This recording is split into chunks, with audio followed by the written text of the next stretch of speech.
My name is Judy.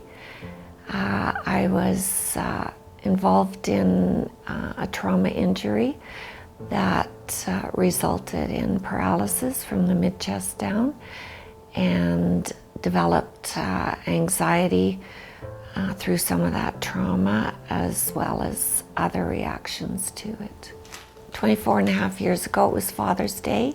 I was at a camp and the bell tower there collapsed, fracturing my vertebrae and ended up paralyzed.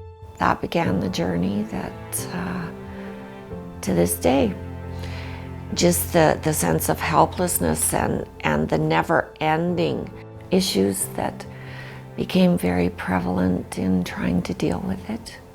Post-traumatic stress disorder is a problem where a person experiences some very upsetting event. Often it's an event that involves a threat to life or threat of serious injury. The most common causes for that are motor vehicle accidents, and this would be upsetting for anyone really.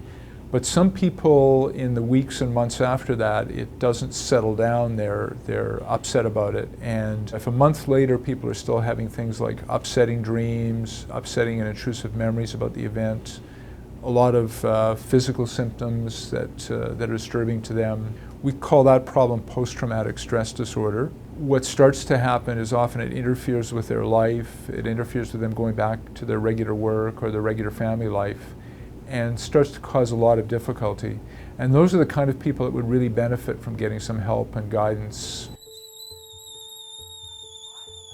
The first thing to hit me was panic. I was 6 weeks on bed rest, and I woke up one day and just started to feel shaky on the inside, just everything crawling inside of me, my legs shaking on the inside, just the nerves just felt like they were jumping all over, and yet there was no physical feeling of sensation or anything in my body.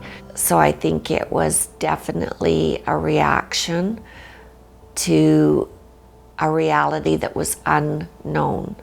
I didn't know what learning to live again was going to look like.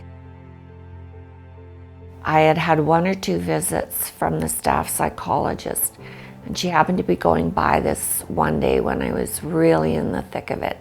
And so she sat down beside me at my bedside. She started going through the breathing techniques and relaxing each of the muscles and tensing and relaxing. By the time I had gone through it the second time, everything had settled down.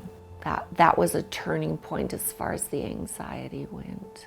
In post-traumatic stress disorder, the treatment's kind of paradoxical because people often, when they've had an upsetting event, what they see is that they would like to avoid thinking about it. They don't want to think about what happened. They don't want to think about what they saw.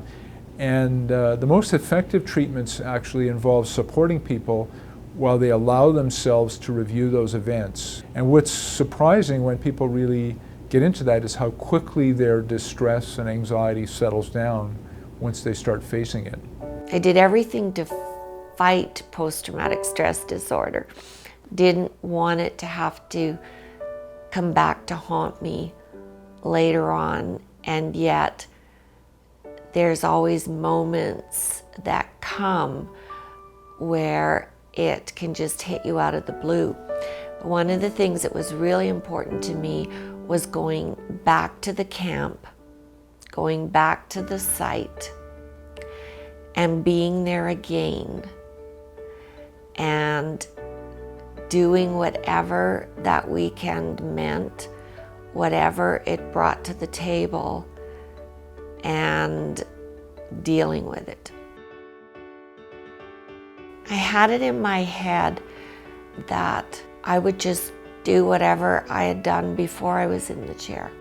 Friends and family have been there for me in incredible ways.